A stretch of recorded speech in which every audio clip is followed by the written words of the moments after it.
ดำรัดเลขที่568ทับลบลงวันที่16เดือน9ปี2021ว่าด้วยการปรับใหม่และมาตรการอื่นต่อผู้ละเมิดกฎหมายและระเบียบการเกี่ยวกับการจราจรทางบกมาตรา15การจอดรถบ่ถูกต้องตามระเบียบการเกี่ยวกับการจราจรทางบก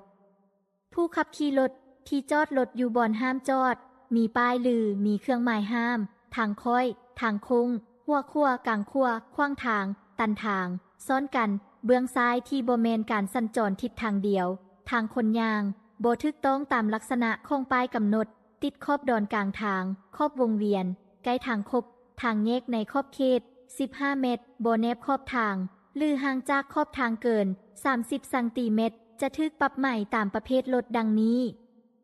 1. 50,000 กีบสำหรับรถจักร 2. 80,000 กีบสำหรับรถ3 ล้อติดเครื่องจักรรถไถนาทุกประเภท 3. 150,000 กีบสำหรับรถเก๋งกระบะจิบและตู้ 4. 200,000 กีบสำหรับรถขนส่งผู้โดยสารและสินค้าขนาดน้อย 250,000 กีบสำหรับรถขนส่งผู้โดยสารและสินค้าขนาดกลาง 300,000 กีบสำหรับรถขนส่งผู้โดยสารและสินค้าขนาดใหญ่ถ้าเห็นว่าคลิปนี้มีประโยชน์ฝากกดติดตามเพื่อเป็นกำลังใจในการเฮ็ดคลิปต่อไปในเด้อขอบใจ